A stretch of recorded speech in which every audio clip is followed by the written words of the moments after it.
আমার নবীর জীবনে পুরো জিন্দেগিতে 3 বার সিনা চাক হয়েছিল। কয়বার? সিনা চাক মানে বক্ষ বিদীরণ করা, ইংরেজিতে বলে ওপেন হার্ট সার্জারি। কি বলে? আপনাদের এই এলাকায় কারো হয় নাই? শুনছেন না এটা? ওপেন হার্ট সার্জারি, গলা থেকে নাভি পর্যন্ত একেবারে কেটে ফেলে। বিশ্বনবীকে এবার 3 বার এভাবে ওপেন হার্ট সার্জারি করা হয়েছে। একবার যখন বিষ্ণু ঈসা ইসলাম বনু সাদ গোত্রে ছিল তখন, দ্বিতীয়বার যখন কোরআন নাজিল হবে তার আগ দিয়ে তখন, 3 নম্বরে বিষ্ণু ঈসা ইসলামকে যখন ঊর্ধ্ব জগতের অনেক দামি দামি জিনিস দেখানো হবে ওই মেরাজ রজনীর সময়টাতে, তখন কোন সুবহানাল্লাহ। বিশ্বনবী বললেন, আমি উম্মে হানির ঘরে শুয়েছিলাম, আমাকে ছাদ 2 ভাগ করে ছাদের উপর দিয়ে নিয়ে হাতিমে কাবাতে শুইয়ে দেয়া হলো, গলা থেকে নাভি পর্যন্ত ছিঁড়ে ফেলা হলো, আমার হৃদয়টাকে বের করে জমজমের পানি দিয়ে ক্লিন করা হলো, আমার হৃদয়ে জ্ঞান, আমার হৃদয়ে ঈমান আর প্রজ্ঞা দিয়ে পরিপূর্ণ করা হলো। অনেক মুফাসসিরিন ইকরাম বলেছেন, আলাম নাশরাহ লাকা সাদরাক মানে হচ্ছে, হে নবী আমি কি আপনার বক্ষ বিদীর্ণ করি নাই? কেউ কেউ বলেছেন এটা দ্বারা উদ্দেশ্য হচ্ছে বিশ্বনবীর বক্ষ বিদীর্ণ করার মধ্য দিয়ে বিশ্বনবীকে আল্লাহ তাআলা ব্রড মাইন্ডেড বানিয়েছেন।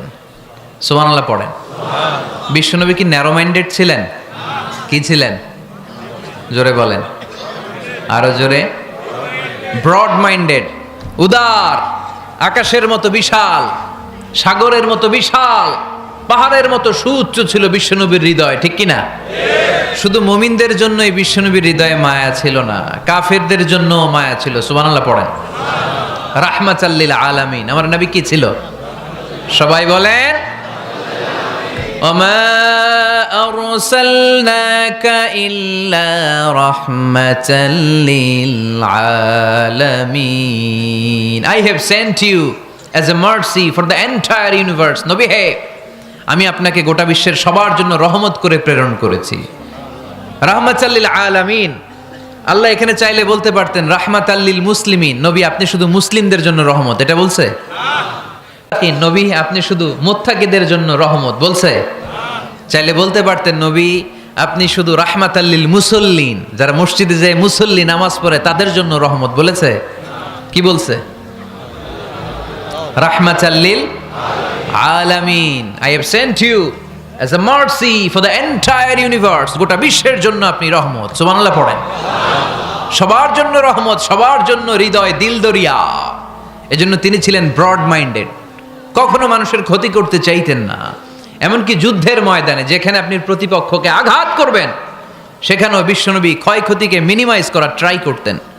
তিনি যখন খায়বার দুর্গে আক্রমণ করবেন তার মিলিটারিকে, বিষ্ণু ঈসা ইসলাম মিলিটারিকে 5 ভাগে ভাগ করতেন। 5 ভাগে ভাগ করতেন। কি কমান্ডার ছিলেন তিনি! এক ভাগের নাম মুকদ্দমাতুল জাইশ, ফ্রন্ট উইং। ডান দিকে একটা থাকতো মাইমানা, বায়ে একটা থাকতো মাইসারা, মাঝখানে যে ব্যাটালিয়ন থাকতো এটার নাম কালব, পেছনেরটার নাম খালফ। সুবহানাল্লাহ পড়েন। এজন্য বিশ্বনবী যখন অ্যাটাক করতেন তখন সবাই বলতো যা আল মুহাম্মদ ওয়াল খামিস, মুহাম্মদ তার 5 উইং এর ব্যাটালিয়ন নিয়ে আমাদের উপর আক্রমণ করেছে। যুদ্ধের ময়দানে তিনি ঘোষণা দিতেন, খবরদার এই যে ইহুদিদের উপর আক্রমণ করবা, যুদ্ধ করবা, কোনো নারীদের গায়ে হাত তুলো না, শিশুর গায়ে হাত তুলো না, বৃদ্ধ বৃদ্ধার গায়ে হাত তুলো না, খ্রিস্টান পাদ্রী বাবা যারা আছে, ফাদার অফ খ্রিস্টিয়ান, পাদ্রীদের গায়ে হাত তুলো না, যুদ্ধ করতে যে গবাদি পশু মেরো না, গাছপালাগুলো ভেঙো না।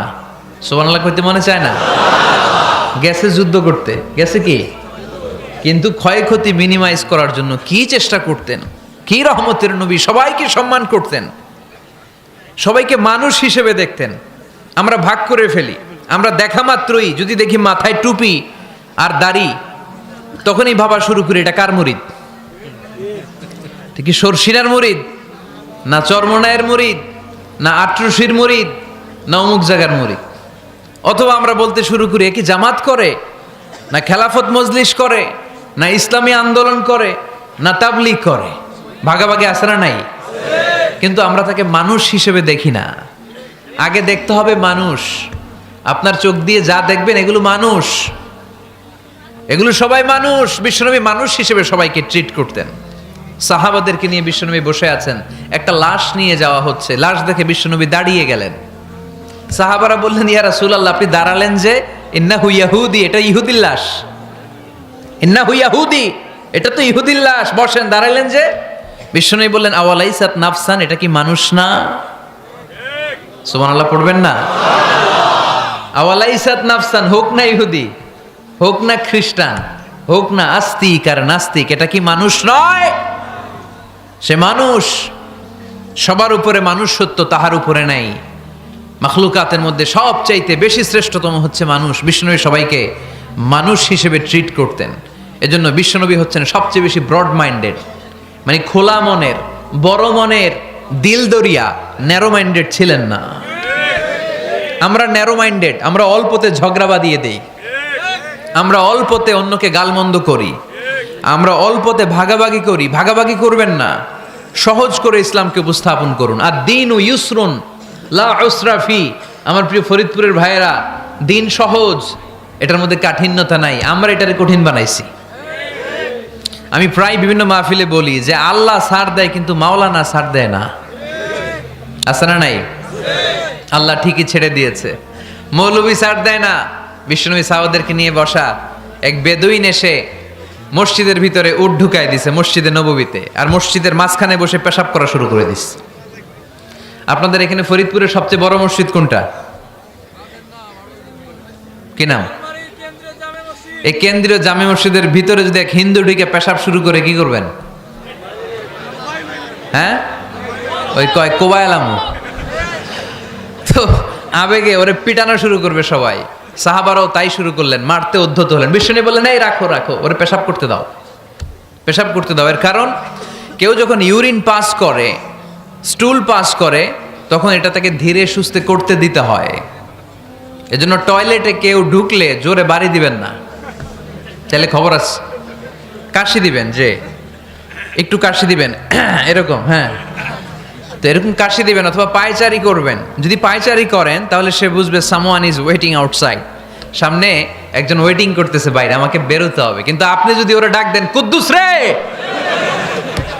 কুদ্দুস কইবা আমি নাই, কারণ এটা ভয়ঙ্কর একটা বিষয়। আপনি যখন ইউরিন পাস করছেন খুব স্মুথলি করতে হয়, তখন ডাক দিলে পেশাব আটকায় গেলে আপনার ভয়ঙ্কর রোগ হতে পারে। কি ফিলোসোফার ছিলেন, কি বড় ডাক্তার ছিলেন বিশ্বনবী মুহাম্মদ সাল্লাল্লাহু আলাইহি ওয়াসাল্লাম। বিশ্বনবী বললেন ওরে ডেকো না, কাজ সারতে দাও। ইচ্ছা মতো বেটা পেশাব করার পরে বিশ্বনবী গেলেন, যে বললেন তুমি যে পেশাব করেছো তুমি কি জানো এই জায়গাটা কি? বেদুইন বলে না, আমি তো জানি না এই জায়গাটা কি। বিশ্বনবী বললেন এটা আমাদের ইবাদতগাহ, এটা আমাদের কি? ইবাদতগাহ। এখানে ঢুকে আমরা আমাদের রবরে ডাকি, আল্লাহরে ডাকি, আমরা নামাজ পড়ি, জিকির করি, তাসবিহ পড়ি, এটা আমাদের ইবাদতগাহ। কাজটা করা তোমার মোটেও ঠিক হয়নি। লোকটা অবাক হয়ে গেল, ঘটনা কি? তাদের ইবাদতগাতে আমি পেশাব করেছি আর আমাকে জামাই আদর, আর আমাকে এত সুন্দর করে বলে যে এটা ইবাদতগাহ। আমাদের ইবাদতগাহের ভিতরে যদি কেউ এরকম করতো, ওরে তো একেবারে সাইজ করে ফেলতাম। সে অবাক হয়ে গেল। সে জিজ্ঞেস করলো হু আর ইউ, কে আপনি? বিশ্বনবী বললেন আনা মুহাম্মদ সাল্লাল্লাহু আলাইহি ওয়াসাল্লাম, আমি শান্তির ধর্ম ইসলামের প্রেরণার বাণীবাহক। আমি লা ইলাহা ইল্লাল্লাহ মুহাম্মাদুর রাসূলুল্লাহ এই বাণী দিয়ে গোটা বিশ্বে বিপ্লব তৈরি করতে এসেছি। বেদুইন বলল আমাকেও আপনার বিপ্লবে শরীক করে নেন। ইসলাম মারামারি কাটাকাটিতে আসে নাই। আপনার ব্রড মাইন্ডেড অ্যাটিটিউড দেখে হিন্দু ভাইরা কালিমা পড়ে মুসলমান হয়ে যাবে। এজন্য আল্লাহ বললেন আলাম নাশরাহ লাকা সাদরাকা ওয়া ওয়াদা'না আনকা বিজরাক আল্লাযী আনকাদা যাহরাক ওয়া রাফা'না লাকা যিকরাক। সুবহানাল্লাহ পড়েন। আলাম নাশরাহ লাকা সাদরাক, নবী হে আমি কি আপনারে ব্রড মাইন্ডেড বানিয়ে দেই নাই? এটা আপনার জীবনে বড় নেয়ামত। আপনি সংকীর্ণ মনা না, আপনি ছোট মনের মানুষ নয়, আপনি বিশাল হৃদয়ের মানুষ। ইসলামের জন্য আপনার হৃদয়টারে আমি নবী খুলে দিয়েছি। এ হলো বিশ্বনবীর উপর প্রথম নেয়ামত।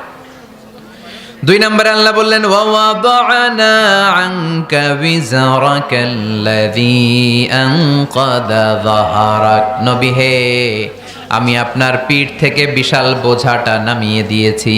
সুবহানাল্লাহ পড়েন। কি নামিয়ে দিয়েছি? বোঝা। উত্তর করতে হবে, রেসপন্স। এটা তাফসির মাহফিল, এটা হচ্ছে ক্লাসের মতো, যে কথা বলে শিক্ষক আর আমরা সবাই ছাত্র, ঠিক কি না? বোঝা নামিয়েছি নবী, কি নামিয়েছি?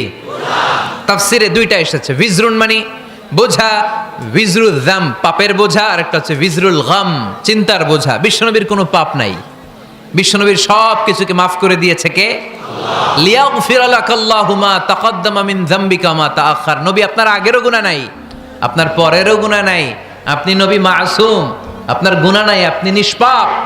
নবীদের গুনাহ হয় না। আহলুস সুন্নাহ ওয়াল জামাআতের আকীদা হচ্ছে নবীরা মাসুম, নবীদের জীবনে কোনো গুনাহ হয় না। চিৎকার করে বলেন ঠিক কি না?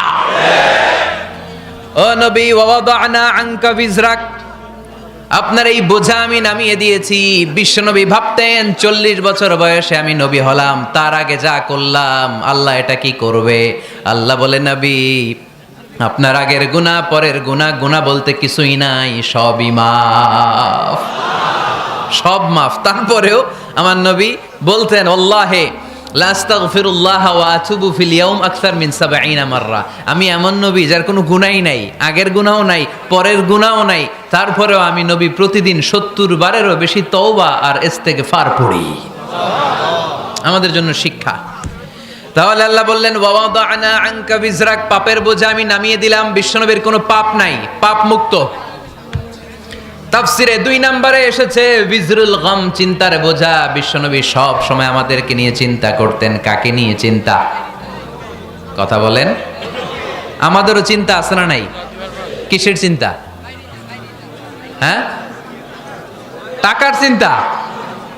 ফরিদপুরের ভাইদের টাকার চিন্তা। আর কিসের চিন্তা আপনাদের? হ্যাঁ, উম্মতের চিন্তা। মাশাআল্লাহ, এই ভাই উম্মতকে নিয়ে ভাবে। আপনাদের আর কার কি নিয়ে চিন্তা বলেন? পেটের চিন্তা। এদিকে পাওয়া গেছে পেটের চিন্তা, এদিকে বউয়ের চিন্তা, কবরের চিন্তা। আর কিসের চিন্তা? আখিরাতের চিন্তা। তো আমাদেরও চিন্তা আছে, বিশ্বনবীরও চিন্তা ছিল। 2 চিন্তা কি এক? বিশ্বনবীর কাঁধে তো পুরা উম্মার জিম্মাদারি। কিয়ামত পর্যন্ত যারা পৃথিবীতে আসবে সবার জন্য বিশ্বনবী কাঁদতেন। এই আওয়াজ করে কে? এদিকে কি হয়েছে? ওরে বসায় দেন। বিশ্বনবীর গোটা উম্মা নিয়ে চিন্তা। সব নবীকে আল্লাহ তাআলা একটা করে দোয়া দিয়েছিলেন আর বলেছিলেন, নবী একটা স্পেশাল দোয়া করার সুযোগ তোমাদেরকে দিলাম, ওই দোয়া করলেই কবুল হয়ে যাবে। কিন্তু সুযোগ পাবা জীবনে কয়বার? সবাই বলেন কয়বার? সব নবী কয়টা করে পাইছে? সব নবী তাদের দোয়াগুলো দুনিয়াতেই করে ফেলেছে। বিশ্বনবী বলেন, লিকুল্লি নবিয়্যিন দাওয়া মুস্তাজাবা। এই দুনিয়াতে সব নবীদের একটা করে মুস্তাজাবুদ দাওয়া আছে। আল্লাহ বলেছে, ও নবী একটা করে স্পেশাল দোয়া করার সুযোগ পাবা, দোয়াটা করা মাত্রই কবুল করে নেব। বিশ্বনবী বললেন, এই পৃথিবীর বুকে যত নবী রাসূল দুনিয়ায় এসেছে সব নবীরা তাদের স্পেশাল দোয়া দুনিয়ায় করে ফেলেছে, ইল্লা আনা, কিন্তু আমি করি নাই। বিশ্বনবী বললেন, ওয়া ইন্নী আখতাবিউ দাওয়াতি শাফাআতান লিউম্মতি ইয়াউমাল কিয়ামাহ। আমি আমার স্পেশাল দোয়াটা করি নাই, আমার স্পেশাল দোয়াটা আমি আমার গুনাহগার উম্মতকে বাঁচানোর জন্য কিয়ামত পর্যন্ত রেখে দিয়েছি। আমরা যেদিন বিপদে পড়ে যাব, যেদিন আমার আব্বা আমারে চিনবে না, আমি আমার আব্বারে চিনব না, নেতা তার কর্মীরে চিনবে না, কর্মী নেতারে চিনবে না, ঠিক কি না? পীর সাহেব মুরিদরে চিনবে না, মুরিদ পীর সাহেবরে চিনবে না, স্বামী তার স্ত্রীরে চিনবে না, স্ত্রী তার স্বামীরে চিনবে না। নবী থেকে শুরু করে, অলি থেকে শুরু করে, শহীদ থেকে শুরু করে সবার মুখে একটাই জিকির, ইয়া নাফসি ইয়া নাফসি ইয়া নাফসি। আকাশের সূর্যটা যেদিন মাথার কাছে চলে আসবে, জমিনটা তামার জমিন হয়ে যাবে। সূর্যের তাপে মাথার মগজগুলো ভাতের মাড়ের মতো গলে গলে নাকের ছিদ্র, কানের ছিদ্র দিয়ে টপ টপ করে বেয়ে বেয়ে নিচে পড়বে। ওই কঠিন দিনে কেউ কাউরে চিনবে না। বিষ্ণু বললেন, ওই দোয়াটা আমি দুনিয়ায় করি নাই। আমি বদরের যুদ্ধে মার খেয়েছি, উহুদের যুদ্ধে দাঁত ভেঙেছি, আমি না খেয়ে পেটে পাথর বেঁধেছি। আমি যদি ওই দিন দোয়া করতাম, আল্লাহ দোয়া কবুল করে নিত, জান্নাতি খাবার দিয়ে দিত, আমার মায়ের খাওয়া লাগতো না, তায়েফে আমার রক্ত ঝরতো না, দোয়া করলেই কবুল। কিন্তু ওই দোয়াটা আমি দুনিয়ায় করি নাই। ওই দোয়াটা আমার জন্য, আপনার জন্য, আমাদের জন্য বিশ্বনবী জমা রেখে দিয়েছে। এজন্য বিশ্বনবীর চিন্তা আর আমাদের চিন্তা এক চিন্তা না, বিশ্বনবীর পুরা উম্মতের চিন্তা। কিয়ামত পর্যন্ত যত মানুষ আসবে সবাই আমার উম্মত, না জানি তাদের নসিবে কি হয়ে যায়। এই চিন্তার বোঝা বিশ্বনবীকে কাবু করে ফেলেছিল। আল্লাহ বললেন, নবী নো টেনশন, কোনো টেনশন নাই, আপনার এই চিন্তার বোঝাকে আপনার পিঠ থেকে আমি আল্লাহ নিজ দায়িত্বে সরিয়ে নিলাম। এজন্য আল্লাহ বললেন, আলাম নাশরাহ লাকা সাদরাকা ওয়া ওয়াদা'না আনকা বিজরাক আল্লাযী আনকাদা যাহরাক। যেই চিন্তার বোঝা আপনাকে কষ্ট দেয়, যেই চিন্তার বোঝা আপনারে পেরেশান করে তোলে, আপনার পিঠ থেকে ওই চিন্তার বোঝা নবী আমি সরিয়ে নিলাম। কি দিয়ে সরিয়ে নিল? কোরআনের আলো দিয়ে। আওয়াজ করে বলতে হবে, কি দিয়ে? বিশ্বনবী মক্কায় দেখতেন মূর্তির পূজা হয়, আল্লাহর ঘরের ভিতরে 360টা মূর্তির পূজা। বিশ্বনবী দেখতে পেলেন দুর্বলের উপরে সবলের অত্যাচার। বিশ্বনবী দেখতে পেলেন নারীদেরকে অত্যাচার করা হয়। কন্যা সন্তান হলে বাবা তার মেয়েটাকে নিয়ে জঙ্গলের ভেতরে ঢুকে কিংবা মরুভূমির ভেতরে যে জীবিত দাফন করে দেয়। ওয়াইদাল মাউউদাতু সুইলাত ওয়াদুল বানাত। বিশ্বনবী এগুলো দেখতেন চারপাশে, দেখে এই পথহারা জাতিকে কিভাবে উদ্ধার করবেন, কি দিয়ে উদ্ধার করা যায়, এই টেনশনে বিশ্বনবীর পিঠ বাঁকা হয়ে গিয়েছিল। উপমা, বাঁকা হয়ে গিয়েছিল। বিশ্বনবী সব সময় পেরেশান থাকতেন। আল্লাহ বললেন, নবী টেনশনের দরকার নাই, হেরা গুহায় এমন একটা নূরের আলো দিয়ে আমি আপনারে আলোকিত করব, যার মাধ্যমে সব পেরেশানি দূর হয়ে যাবে। আলাম নাশরাহ লাকা সাদরাকা ওয়া ওয়াদা'না আনকা বিজরাক আল্লাযী আনকাদা যাহরাক। আপনাকে পেরেশান বানিয়ে দেয় এরকম সব চিন্তার বোঝা আমি আল্লাহ সরিয়ে নিলাম। সুবহানাল্লাহ। দুইটা নেয়ামত শুনলাম, এবার 3 নম্বর নেয়ামত। আল্লাহ বললেন, ওয়া রাফা'না লাকা যিকরাক। একটা মুখস্থ করতে হবে আজকে, আমার সাথে সাথে পড়েন, ওয়া রাফা'না লাকা যিকরাক। সবাই বলেন নাই, পড়েন, ওয়া রাফা'না লাকা যিকরাক ওয়া রাফা'না লাকা যিকরাক। নবী হে, আপনার সম্মানকে আমি আকাশচুম্বী করেছি। I have dignified your status high and high, the highest peak. আপনার মর্যাদা উঠাতে উঠাতে আকাশ বাতাস ছাপিয়ে সাত আকাশ কাঁপিয়ে আরশের উপরে নিয়ে গিয়েছি। আপনার মর্যাদা আমার পরপরই, স্রষ্টার পরে পুরো সৃষ্টিকুলের উপরে বিশ্বনবীর মর্যাদা আছে না নাই? এজন্য আল্লাহ বললেন, ওয়া রাফা'না লাকা যিকরাক। ও নবী, আপনার মর্যাদা সম্মান আমি আকাশচুম্বী করেছি।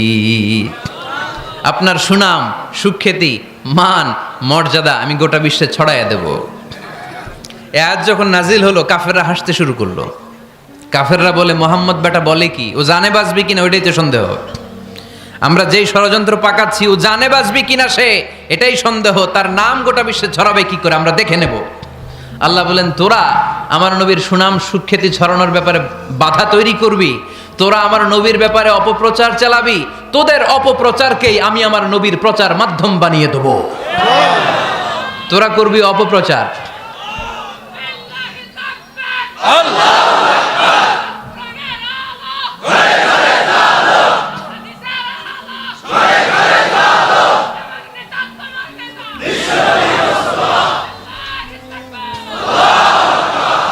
তোদের অপপ্রচারকে আমি আমার নবীর জন্য প্রচার মাধ্যম বানিয়ে দেব। এরকম অনেক সময় হয় না যে কেউ কেউ অপপ্রচার করে কারো বিরুদ্ধে, এটা তার জন্য প্রচার হয়ে যায়। কেউ অপপ্রচার চালায়, আল্লাহর মেহেরবানিতে ওইটা তার পাবলিসিটি হয়ে যায়। তার আলাদা করে প্রচার বিভাগের টিম তৈরি করা লাগে না, তার বিরোধীরাই তার প্রচার বিভাগের কাজে নেমে পড়ে। বিশ্বনবী বললেন, আল্লাহ বললেন, তোরা আমার নবীর সুনাম সুখ্যাতিকে থামাবি, তোদের মাধ্যমে আমি বিশ্বনবীর সুনাম সুখ্যাতি গোটা বিশ্বে বুলন্দ করে দেব। আবু জাহেল ঘোষণা দিল, খবরদার, হজের মৌসুম, হাজী সাহেবরা গোটা বিশ্ব থেকে আসবে, আমার দলের কর্মীরা তোরা যেটা করবি সেটা হচ্ছে হাজীদের কাছে যে বলবি, মক্কায় নতুন এক পাগল আসছে, নতুন এক জাদুকর আসছে, নাম মুহাম্মদ। নাউজুবিল্লাহ পড়বেন না? খবরদার হাজী সাহেবেরা, এই পাগলের কাছে যেও না। সব হাজিরা গোটা বিশ্ব থেকে এসে মক্কার মিনা প্রান্তরে তাঁবুর ভিতরে ঢুকেছে। আর আবু জাহেলের টিম মেম্বাররা সব তাবুর ভিতরে উকি মাইরা কয়, খবরদার, নতুন পাগল আইছে। সবাই কয়, নাম কি? কয়, মুহাম্মদ। নতুন পাগল এসেছে, নাম মুহাম্মদ। নতুন জাদুকর এসেছে, তার নাম মুহাম্মদ। খবরদার, তার কাছে যেও না, তার কথা শোনো না, শুনলে তোমরাও পাগল হয়ে যাবা, তোমরাও পাগল হয়ে যাবা। সে এত বড় জাদুকর, মুহাম্মদ সাল্লাল্লাহু আলাইহি ওয়াসাল্লাম এত বড় জাদুকর। তার জাদু দেখলে, তার কথা শুনলে হাজবেন্ড ওয়াইফের মধ্যে সম্পর্ক বিচ্ছিন্ন হয়ে যায়। সে এত বড় জাদুকর, তার কথা শুনলে বাবা আর ছেলের সম্পর্ক ছিন্ন হয়ে যায়। সে এত বড় জাদুকর, তার কথা শুনলে বন্ধু বন্ধু আলাদা হয়ে যায়। খবরদার হাজী সাহেবরা, তোমরা হজ করতে এসেছো, করো, জমজমের পানি খাও আর খেজুর নিয়ে যাবা বাড়িতে, কিন্তু মুহাম্মদ সাল্লাল্লাহু আলাইহি ওয়াসাল্লামের কাছে যাওয়া যাবে না। আচ্ছা, আপনারা বুঝে শুনে উত্তর দেন। এই যে লক্ষ লক্ষ হাজি মিনার তাবুতে বসা, আর আবু জাহেলের লোকটা যে বললো নতুন জাদুকরের নাম মুহাম্মদ, তার কাছে যেও না, এই লক্ষ লক্ষ হাজিরা এর আগে জীবনেও মুহাম্মদ সাল্লাল্লাহু আলাইহি ওয়াসাল্লামের নাম শুনছে? তার মানে মুহাম্মদ সাল্লাল্লাহু আলাইহি ওয়াসাল্লামের নাম তাদের কানে পৌঁছে দেওয়ার দায়িত্ব আবু জাহেল নিজেই নিয়ে নিয়েছে। চিল্লায় এখন ঠিক কি না? অপপ্রচার প্রচার হয়ে গিয়েছে। আর সবাই মনে মনে ভাবে, কয় কি, এত বড় জাদুকর, হজ করি আর না করি, এর না দেখা যাওয়া যাবে না। হজ তাড়াতাড়ি কোন রকম সাইরা এই জাদুকরের কাছে আগে যাব, দেখি কেমন জাদু দেখায়, দেখি কত বড় ম্যাজিশিয়ান, দেখি তো কত বড় পাগলের। কারণ আল ইনসানু হারিসুন আলা মা মুনিআ, মানুষকে যেটা নিষেধ করা হয় বেশি, মানুষ এটা করতে চায়। যদি বলি ওদিকে যাবি না, ওর বাপের কিরা ওদিকে যাবে, ও ঠিক কি না? এটা আমাদের স্বভাব, আমাদের খাসলা, আমাদের বৈশিষ্ট্য। যেটা আমাদেরকে নিষেধ করা হয় বেশি, ওটা করতে মন চায়। সব হাজিরা মনে মনে ভাবলো, আমরা যাব যাব, তোরা যতই বলিস না কেন, যাব যাব, হজের পরে অবশ্যই যাব। দেখা গেল হজের পরে বিশ্বনবী মুহাম্মদুর রাসূলুল্লাহ সাল্লাল্লাহু আলাইহি ওয়াসাল্লামের বাড়ির সামনে বিশাল বড় গ্যাদারিং শুরু হয়েছে। সবাই লাইন ধরে দেখা করতে গেছে। দেখা করতে যে বিশ্বনবীর চেহারা দেখে প্রথম নজরে সব পাগল। চাঁদের চেয়ে সুন্দর তুমি নবী আমার কামলিওয়ালা, চাঁদের চেয়ে সুন্দর তুমি নবী আমার কামলিওয়ালা, দু জাহানের বাদশাহ তুমি প্যারা নবী সাল্লে আলা, দু জাহানের বাদশাহ তুমি প্যারা নবী সাল্লে আলা, চাঁদের চেয়ে সুন্দর তুমি নবী আমার কামলিওয়ালা। সুবহানাল্লাহ পড়েন। এত সুন্দর চেহারা, বিষ্ণু ঈসা ইসলামের চেহারার মতো এরকম চেহারার মানুষ পৃথিবীতে আছে? দ্বিতীয়টা, অনেকে বলে সাইয়েদনা ইউসুফ আলাইহিস সালামের চেহারা নাকি বেশি সুন্দর। সুন্দর ঠিক, কিন্তু আমার নবীর চাইতে বেশি নয়। বিষ্ণু বলতেন, আনা মালিহুন ওয়া আখি ইউসুফু সাবিহুন, আমার ভাই ইউসুফ হচ্ছে সবিহ, সবিহ মানে সাদা সুন্দর ধবধবে, আর আমি হচ্ছে মালিহ, মালিহ মানে এসেছে মিলহন থেকে, মিলহন মানে লবণ, মানে লাবণ্যময় সুন্দর। আমার ভাই ইউসুফ নবী সাদা সুন্দর, আমি লাবণ্যময় সুন্দর। কোনটার দাম বেশি? লাবণ্যময় সুন্দরের দাম বেশি। সাইয়েদনা ইউসুফ আলাইহিস সালামের চেহারা দেখে মিশরের মেয়েরা লেবু কাটতে যে বা কমলা কাটতে যে, আনার কাটতে, কমলা কাটতে যে আঙ্গুল কেটে ফেলেছিল। কোরআন তার সাক্ষী, ওয়া কাত্তা'না আইদিয়াহুন। আম্মাজান আয়েশা রাদিয়াল্লাহু তাআলা আনহা যখন এই ঘটনা শুনেছেন, তিনি মিশরের মেয়েদেরকে ডাক দিয়ে বলেছেন, ও মিশরের মেয়েরা, তোমরা ইউসুফ নবীর সৌন্দর্য দেখে লেবু কাটতে যে আঙ্গুল কেটেছ, আমার স্বামী পেয়ারা নবী মুহাম্মদ রাসূলুল্লাহর চেহারা যদি তোমরা দেখতা, তাহলে লেবু কাটতে যে আঙ্গুল নয়, কলিজাটা কেটে টুকরা টুকরা করে দিতা। আবার আম্মাজান আয়েশা বলতো, লাকুম শামসুন ওয়া লানা শামসুন, তোমাদের জন্য একটা সূর্য আছে, কিন্তু আমি আয়েশার জন্য আলাদা একটা সূর্য আছে। তোমাদের সূর্যটা প্রতিদিন সকালবেলা পূর্ব আকাশে উদিত হয়ে গোটা দুনিয়াটারে আলোকিত করে দেয়, আর আমার সূর্যটার নাম হলো মুহাম্মদ সাল্লাল্লাহু আলাইহি ওয়াসাল্লাম। মসজিদে নববীতে এশার নামাজের পরে আমার সূর্যটা আমার ঘরে উদিত হয়। তোমাদের সূর্য সকালবেলা পূর্ব আকাশে উঠে গোটা দুনিয়াটারে আলোকিত করে, আমার সূর্য মুহাম্মদ এশার নামাজের পরে আমার ঘরের ভেতরে যখন উকি দেয়, আমার পুরো ঘরটারে আলোকিত করে দেয় কে? এত সুন্দর চেহারা ছিল, ওনার চেহারার নূর দিয়ে হারানো সুই খুঁজে পেয়েছে বিশ্বনবীর স্ত্রীরা। চিল্লায় কোন আল্লাহু আকবার। বিশ্বনবীর চেহারার সৌন্দর্যের সাথে কারো সৌন্দর্যের কোনো মিল হবে? No comparison with our beloved prophet Muhammad সাল্লাল্লাহু আলাইহি ওয়াসাল্লাম। Whether it's the fitness, whether it's the appearance, whether it's the status, no comparison with our prophet. এটা ফিটনেসের দিক থেকে হোক, এটা চেহারার সৌন্দর্যের দিক থেকে হোক, এটা কণ্ঠস্বরের ঝংকারের দিক থেকে হোক, সম্মান আর মর্যাদার দিক থেকে হোক, আমার নবীর সম্মানের ধারে কাছেও সম্মান পৃথিবীর কারো হতে পারে না। চিল্লায় বলেন ঠিক কি না?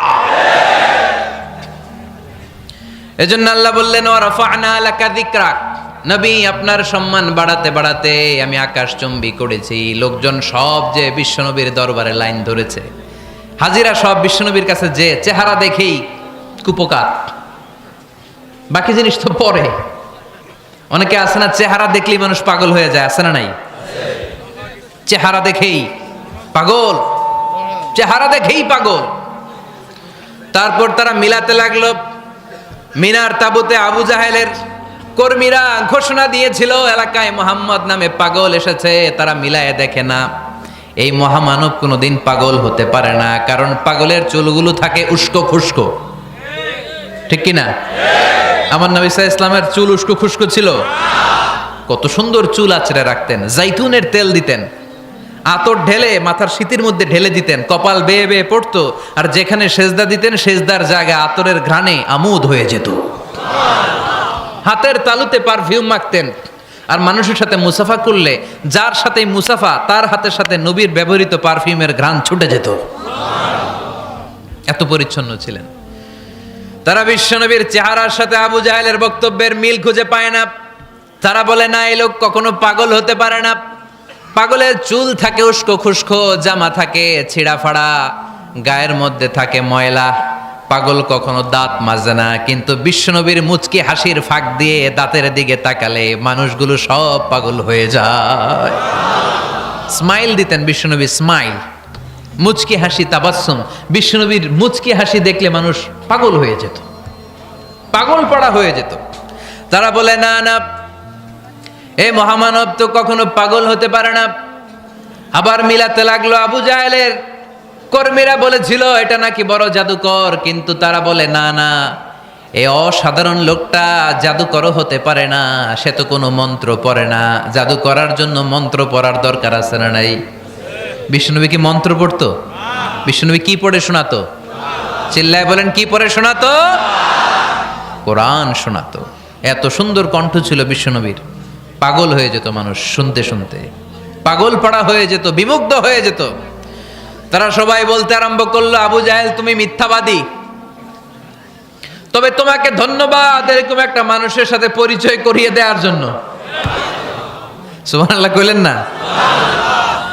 আমরা মেনে নিতে পারলাম না সে পাগল নয়, জাদুকর নয়, সে হলো এই জামানার পয়গাম্বার। আমরা পড়ে নিলাম লা ইলাহা ইল্লাল্লাহু মুহাম্মাদুর রাসূলুল্লাহ সাল্লাল্লাহু আলাইহি ওয়াসাল্লাম। ওয়া রাফা'না লাকা যিকরাক, নবী হে এইভাবে আমি আপনার সম্মানকে বাড়িয়েছি। হাইসুমা যুকিরতু যুকিরতা মাই, নবী যেখানে আমার নাম নেওয়া হবে আমার পর পর আপনার নামও নেওয়া হবে। পড়েন সুবহানাল্লাহ। যেখানে আমার আল্লাহর নাম তারপরে আমার নবীর নাম আছে না নাই? কালিমার ভেতরে লা ইলাহা ইল্লাল্লাহ আমার আল্লাহর নাম শোভা পায়, তারপরে মুহাম্মাদুর রাসূলুল্লাহ দ্বিতীয় বাক্যে আমার নবীর সুন্দর নামটা আছে না নাই? কালেমার মধ্যে প্রথমে আল্লাহর নাম, তারপরে নবীর নাম। হাইসুমা যুকিরতু যুকিরতা মাই, নবী কিভাবে আপনার মর্যাদা আমি বাড়াবো জানেন? যেখানেই আমি ওইখানেই আপনি, যেখানে আমার নাম নেওয়া হবে তারপরেই সৃষ্টিকুলের মধ্য থেকে শুধু আপনার নাম নেওয়া হবে। সুবহানাল্লাহ পড়েন। আপনার উম্মতেরা গোটা বিশ্বে সালাত আদায়ের জন্য আজান দিবে, আজানের প্রথম 4 বাক্যে আমি আল্লাহর বড়ত্ব আল্লাহু আকবার, তারপরের 2 বাক্যে আমি ছাড়া কোনো ইলাহা নাই এটার সাক্ষ্য দেয়া হবে, তারপরের 2 বাক্যে সবাই সাক্ষ্য দিতে বাধ্য আপনি ছাড়া দুনিয়ায় আর কোনো শেষ রাসূল না। নাশরাহ লাকা সাদরাক, নবী হে ইসলামের জন্য আপনার হৃদয়টাকে কি আমি খুলে দেইনি? সত্য কি আপনার সামনে আমি তুলে ধরেনি? আপনাকে আমি আলাম নাজআলকা আহলাল হিম্মা, আপনার কি হিম্মতওয়ালা আমি বানাইনি? ইসলাম যখন আপনার হৃদয়ে ক্লিয়ার, আপনি বিশাল শক্তির সামনে দাঁড়িয়ে হাজার মানুষের সামনে ইসলামের পক্ষে কথা বলবেন, আপনি কাউরে ভয় পাবেন না। চিল্লায় বলেন ঠিক কিনা? এজন্য আল্লাহ বললেন আলাম নাশরাহ লাকা সাদরাকা ওয়া ওয়াদা'না আনকা বিজরাকাল্লাযী আনকাদা যাহরাক ওয়া রাফা'না লাকা যিকরাক। সুবহানাল্লাহ পড়েন। নবী, আপনার হৃদয়টাকে আমি ইসলামের জন্য প্রশস্ত করে দিয়েছি। আপনি একেবারে সুনিশ্চিতভাবে বুঝতে পেরেছেন, জানতে পেরেছেন যে মানব সমস্যার সমাধান আছে শুধু ইসলামের ভেতরে। কিসের ভেতরে? এজন্য আমাদেরকে ইসলাম মানতে হবে। কি মানতে হবে? ইসলাম মানবো কতক্ষণ দেহে প্রাণ থাকে। ইসলাম মানবো কোনখানে? সবখানে। ইসলাম মানবো কোনখানে? রাজি আছেন নাকি ভাগাভাগি করবেন? কিছু ইসলাম, কিছু মন মতো। মসজিদ, মাহফিল, মাদ্রাসা ইসলাম, আর গোটা দুনিয়াটা মন মতো। এরকম ভাগাভাগি করা যাবে না, খবরদার। ইসলাম মানবতার মুক্তির সোপান। বিশ্বনবী এটা নিশ্চিত হলেন। বিশ্বনবীর হৃদয়টারে উজালা করে দিল কে? আলাম নাশরাহ লাকা সাদরাক। হে নবী, আপনার হৃদয় কি আমি খুলে দেইনি? হৃদয় খুলে দেয়া মানে হৃদয়ের মধ্যে হিম্মত তৈরি করে দেয়া। সাইয়েদনা মূসা আলাইহিস সালাম এই দোয়াটা আল্লাহর কাছে করেছিলেন, রব্বি ইশরাহলি সাদরি ওয়া ইয়াসসিরলি আমরি। আল্লাহ আমার কাজ সহজ করেন, আমার হৃদয়টারে আপনি খুলে দেন। সাইয়েদনা মূসা আলাইহিস সালাম আল্লাহর কাছে চেয়েছেন আল্লাহ যেন হৃদয় খুলে দেয়, কিন্তু আমার নবী চাওয়ার আগেই আমার নবীর হৃদয়টারে খুলে দিয়েছে কে? আল্লাহ। আবার অনেক মুফাসসিরিনে ইকরাম বলেছেন এখানে শারহে সাদর দ্বারা শাক্কু সাদর উদ্দেশ্য, মানে সিনা চাক।